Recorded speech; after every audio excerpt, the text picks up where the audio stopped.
यहाँ थोड़ी सी कथा सुनाते हैं। एक मार्कंडे नाम के ऋषि थे, वो बंगाल की खाड़ी में साधना कर रहे थे। अब इनको ज्ञान जैसा है वो अपने ज्ञान को सुप्रीम मानकर अन्य से तभी कर रहे होते हैं। मार्कंडे ऋषि ब्रह्म के साधक थे। ओम नाम का जाप और हठ योग करना इनका एक स्वाभाविक कर्म बना हुआ। इनको ये लोकवेद है, वैसे हठ योग किसी ग्रंथ में नहीं है, सुना सुना ऐसे ही हठ योग करते हैं। हठ योग से तप बन जाता है, तप से राज्य प्राप्त होता है, राज्य प्राप्त करके प्राणी नरक में जाता है। अब गरीबदास जी महाराज कहते हैं इस ज्ञान में कि डंब करे डूंगर चढ़े, अंतर छीनी झूल, और जग जाने भक्ति करे, यो बोवे सूल बबूल। किकर के कांटे बोर अपने भविष्य में आज हमने चाहिए कुछ भी दिखाई देता हो, बड़ा साधक हजारों वर्ष तक बैठा है। साधना तो ये है जो अब आपको मिली है। नाम उठत नाम बैठत नाम सोवत जागवे, नाम खाते नाम पीते नाम सेती लागवे, नाम से मोक्ष होगा। फिर भी मार्कंडे ऋषि साधना कर रहा था। इंद्र जो है स्वर्ग का राजा, 72 चतुर्युग तक उसका शासन काल होता है। ब्रह्मा जी के एक दिन में 14 इंद्रों का शासन काल पूरा हो जाता है। 14 इंद्र। तो इंद्र की जो पदवी प्राप्त होती है वो यज्ञ से, तप से प्राप्त होती है। तो इंद्र को एक और हिदायत दी जाती है स्वर्ग के राजा को, यदि तेरे शासन काल में 72 चतुर्युग में यदि किसी ने इंद्र की पदवी प्राप्त करने योग्य तप साधना यज्ञ धर्म कर लिया तो तुझे पद रहित करके उसको पोस्ट दे दी जाएगी। उसको ये साधना ना करने देना, उसको खंडित कराना, ये तेरी जिम्मेवारी है। तो उसको चिंता बनी रहती है कि तेरे शासन काल में इंद्र को कि कोई ऐसा तप ऐसा यज्ञ ना कर ले जिससे तेरी पदवी को खतरा हो, तुझे पद से हटाया जाए। राज के लिए तो ये लाखों सैनिक मरवा देते राजा लोग, और तो फिर राज कैसे छूटे इन पे। उसको चिंता बनी रहती है। वो अपने देवताओं की ड्यूटी लगाता है, तुम इधर भटकते रहो, तुम इधर जाओ, को तपस्या कर रहा हो तो मुझे बताओ। तो उसको पता चला कि बंगाल की खाड़ी में एक मार्कंडे नाम के ऋषि बहुत वर्षों से साधना कर रहे हैं। उसको चिंता हुई कि यदि मार्कंडे ऋषि ने तप पूरा कर लिया तो तेरी इंद्र की पदवी को खतरा होगा। तो उसने एक उर्वशी भेजी उसको, उसके खंडित कराने के लिए उसके तप को। और उर्वशी को ऐसी सिद्धियां दे दी कि उसने वहां जाकर के बसंत जैसा वातावरण बना दिया। और वहां अपने आप ऐसे सुरीले घंटियां बजने लगी जैसे साजबाज बजते हैं, जैसे गानों के अंदर वो बाजे बजते हैं, साजबाज बजता है, ऐसे शुरू हो गए। और आसपास बहुत सुगंध आने लगी हवा में, शीतलता, सुंदर बहुत सुहावनी शीतलता भर गई। और वो लड़की जो उर्वशी गई थी, मार्कंडे ऋषि की आधी आंखें खुली थी, आधी बंद थी। वो सामने डांस करने लगी थोड़ी सी दूरी पे, अपनी चटक मटक कर रही थी, बकवास दो उसने करनी होती है। मार्कंडे ऋषि ने कोई गतिविधि नहीं की। लास्ट में वो बिल्कुल निवस्त्र होगी। तब मार्कंडे ऋषि ने कहा कि हे बेटी, हे बहन, हे माई, आप यहाँ किस उद्देश्य से आए हो? आप अपने वस्त्र पहनो।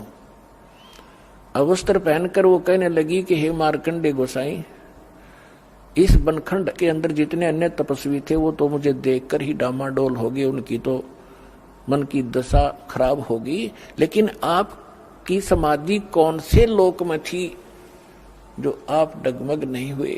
मार्कंडे ऋषि ने कहा कि जहां मेरी समाधि थी वहां पर तेरे जैसी सुंदर औरतें तो उन नाचने वालों की नौकरानी थी, मैं तुझे क्या देखूं।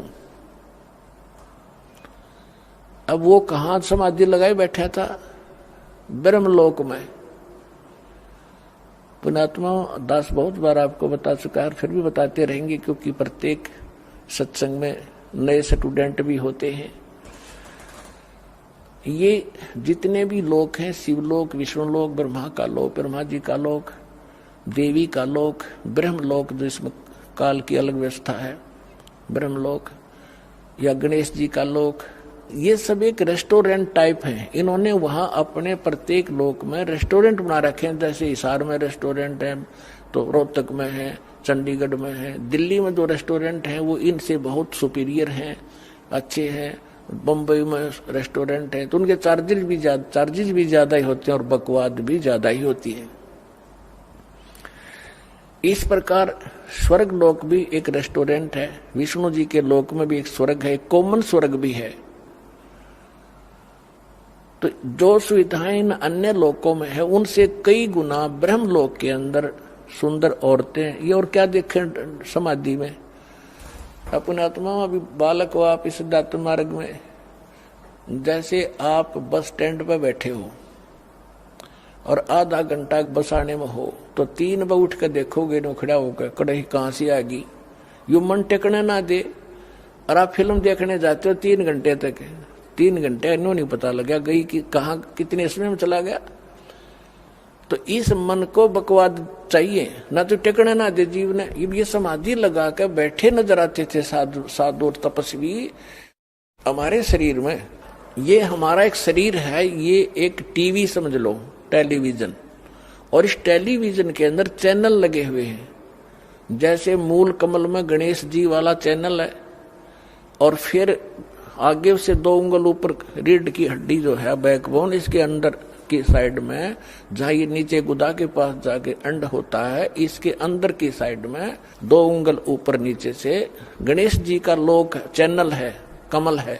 उससे ऊपर स्वाद चक्र है, सावित्री ब्रह्मा का के लोक का जो भी कार्यक्रम वहां हो रहा है इसमें देख सकते हैं हम। जैसे टीवी में आप जिस भी टीवी चैनल को ऑन करोगे और उसमें जहां का प्रोग्राम हो रहा होगा वो आप यहाँ बैठे देख सकते हैं। ऐसे फिर नाभि कमल में विष्णु और लक्ष्मी जी का, हृदय कमल में शिव और पार्वती का, कंठ कमल में दुर्गा वाला के लोक का इसमें देख सकते हैं। और सहस्रार कमल में फिर आप काल का देख सकते हैं, ब्रह्म का। तो ये क्या होता है कि ये जब समाधिस्थ होते हैं तो पूर्व संस्कारित होते हैं, जो डले ढो रहे हैं, साधना कर रहे हैं, भटक रहे हैं बेचारे।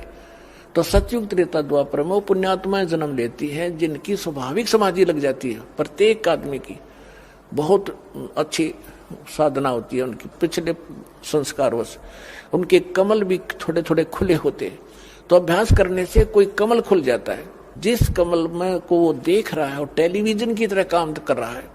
कहीं नाच हो रहे हैं, कहीं गाने हो रहे हैं, कहीं बाग बगीचे लहर फले फूले दिखाई देते हैं, और फिर आगे घूमता रहता। तो ऐसे ये मन यहाँ तो बैठा दिखे, 10 वर्ष से बैठा है, इतने समय से बैठा है, और ऊपर वो देख रहा है, सैर सपट्टे कर रहा है।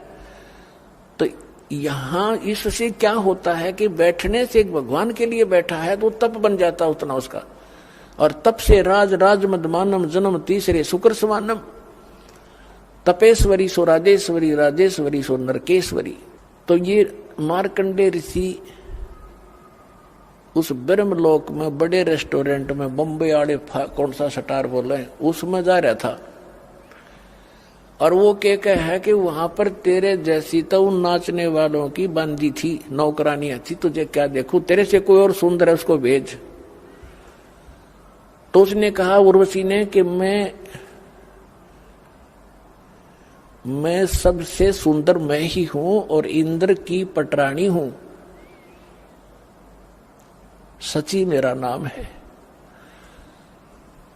और आप मेरे साथ चलो इंद्रलोक में, मेरी इज्जत रह जाएगी, नहीं तो मुझे दुहागन करेंगे, मेरी हंसी करेंगे, मुझे सजा देंगे कि तू हार का आगी। तो मार्कंडेय ऋषि जैसा जिसने जो ज्ञान है, जैसे गीता अध्याय नंबर 4 के श्लोक नंबर 25 से लेकर 30 तक यही ज्ञान दिया है गीता के अंदर, कि कोई तो योग साधना करता है, कोई स्वाध्याय करता है, कोई देवताओं की पूजा करता है, कोई श्वास उश्वास की प्रक्रिया ही करके उसी को सफल मान रहा है, और सब आप अपनी साधना को उत्तम मान रहे हैं, पापनाशक जानते हैं। वास्तविक चौथे अध्याय के 32वें श्लोक में कहा कि इन यज्ञों की, धार्मिक अनुष्ठानों की विस्तार के साथ जानकारी सच्चिदानंद घन ब्रह्म की वाणी में है। परमात्मा स्वयं आकर बताता वही है वो तत्व ज्ञान, उसमें कंप्लीट है, संपूर्ण है विस्तार के साथ। तो वो ज्ञान ये दास आपको सुना रहा है। तो मार्कंडेय ऋषि ने यही सोच रखा था कि तय जो साधना करा सबसे उत्तम है ब्रह्मलोक की। तो मार्कंडेय ऋषि ने उस उर्वशी से कहा कि आप इंद्र की पटरानी है, 72 चतुर्युग तक इसका जीवन है, उसके बाद मरेगा, फिर तू क्या करेगी? उर्वशी ने कहा कि मैं 14 इंद्र वरूंगी, यानी ब्रह्मा जी के एक दिन में जितना पीरियड है तब तक मैं स्वर्ग की महारानी बनी रहूंगी। इंद्र मरता रहेगा, दूसरा आता रहेगा, वो मुझे पत्नी बनाता रहेगा। मेरा इतना समय है सुख का, स्वर्ग का। अपना आत्माओं देखो, उस प्यारी आत्मा ने कभी मनुष्य जीवन मिला होगा, कोई उसने कैसी कठिन साधनाएं, कठिन तप किए होंगे, जो स्वर्ग की महारानी बनी और इतने लंबे समय तक। और अंत में क्या होगा इसका? इनको भी ज्ञान होता वहां जाने के बाद, लेकिन विकल्प नहीं था, क्योंकि कोई सतगुरु लगे न कान न भेंटे वो संतरे। तो क्या कहती है? मार्कंडेय ऋषि ने पूछा कि जब इंद्र मरेगा, मृत्यु होगी, तब तू क्या करेगी? कि 14 इंद्र वरूंगी मैं, यानी नेक्स्ट इंद्र जो इस पदवी पर आएगा वो मुझे पत्नी बनाएगा, उसके साथ भी मैं ऐसे मौज मस्ती मारूंगी, स्वर्ग में रहूंगी। यानी वो महानता बता रही थी अपनी, मैं इतनी सुखी हूं, इतने समय तक सुख स्वर्ग में रहूंगी। मार्कंडेय बोले कि वो 14 भी मरेंगे, फिर तू क्या करेगी? फिर भी तो मरेगी। तब वो खुद कहती है कि जितने इंद्र मैं भोगूंगी वह तो गधे बनेंगे मृतलोक में, और मैं गधी बनूंगी। फिर मार्कंडेय ऋषि बोला कि मुझे वहां क्यों ले जा रही थी तू, इसे गंदे लोक में जिसका राजा भी गधा बने मृत्यु के उपरांत, रानी गधी बने। तब उसने कहा मैं अपनी इज्जत रखने के लिए ले जा रही थी। बता, ये इज्जत की भी ठेकेदार तू 14 खत्म करेगी, हर मरने के बाद गधी बनेगी, अब भी इज्जत की ठेकेदार बनी बैठी है। तो हमारी अकल मार रखी है, काल ने बुद्धि नहीं छोड़ रखी। अब इंद्र आ गया, हार गए वे, उनके सारे तगड़मबाजी जंतर मंत्र दाव पेच खत्म हुए। तो इंद्र ने आके स्वयं समर्पण कर दिया कि हे बंदनवाज, इंद्र की गद्दी प्राप्त करो, तुम जीते हम हारे। मार्कंडेय ऋषि ने, क्योंकि उसने ऊपरला होटल रेस्टोरेंट दिखा था, तो कह रहा क्या रे, अरे इंद्र, तेरी इंद्र की गद्दी मेरे किस काम की, मुझे नहीं चाहिए तेरा, तू रख अपनी को। और इंद्र आजा, तुझे भक्ति बता दूं, छोड़ दे इस गंदी, कल मरेगा गधा बनेगा, छोड़ इस राज को, आजा तुझे भक्ति बताता हूं ब्रह्मलोक की, ऐसे साधना कर ले। उसने ब्रह्मलोक तक का पता था। अब देखो सबके साथ अपने आत्माओं, इंद्र का राज्य की ये स्थिति है। क्या कहता है कि हे महाराज जी, अब तो मुझे राज करने दो, फिर कभी देखूंगा। फिर खाक देखा गधा बने पास, फिर तो कुमार देखेगा तने। यह अकल है हमारे अंदर ने, क्योंकि वो छूटती को नहीं, वह बकवाद। अब आप किसी कोई सुख से जीवन जी रहा है, थोड़ा बहुत को अधिकारी कर्मचारी बना हुआ है, और उसको जाकर समझाने की चेष्टा, हमने दास का तो बिटर एक्सपीरियंस है जब इस मार्ग को स्टार्ट किया। जो खास ऐसे लगते थे कि मेरी हर बात को मानते थे और अवश्य स्वीकार करेंगे, वह भी काल के प्रभाव से कति मरोड़ी खा गए। तब उनसे समझाता था कि कल ने आप इस जीवन को बर्बाद करके गधे बनोगे। तो पहले तो ये क्या कहते थे, किसने देखा गधे बनेंगे। फिर हम बताते थे जैसे अंधा गलत मार्ग जा रहा है, बाग की बजाय जंगल में जा रहा है, और उसको कोई आंखों वाला कहे कि भाई सूरदास आप गलत रास्ता आ रहे हो, कहाँ जा रहे हो? कहता हूँ बाग में जा रहा हूँ। नहीं, बाग नहीं है, इधर तो भयंकर बियाबान है, इसमें हिंसक जानवर है, तुझे खा जाएंगे पाड़ के। आप वापस जाइए और इधर हो जाए, बैक जाइए। और वो अंधा नौका किसने देखा है, देखी जाएगी, है कोई बात है? अंधे ने दिखता ना, आंखें लगी वो मानने ना, तो मर बाड़ में पड़ कुएं में, जा फिर उस बन में वो काम तो होगा ही होगा जो बता रहा आंखों वाला। तो ये जितने संत थे ये आंखों वाले थे जिनको भगवान मिले, दास ने जिनके अभी शुभ नाम आपको सुनाई। इन महापुरुषों ने हमें मार्गदर्शन किया है कि कोट जन्म तन भर मत होगे, कुछ ना हाथ लगा रे, कुकर सुकर खरवा बोरे, कौवा हंस बगारे। कालजा पाट जा जब जिस दिन आपकी अकाल की बांग उतर जाएगी, कुत्ते गधे सुअर बन जाओगे। आज तो आपका दस्ती को ना काम बन जाएंगे, कुछ समय पर टूक मिल रहे हैं, अच्छा बढ़िया कोठी मिल गई और समझ में ना रही कहानी बिगड़ेगी।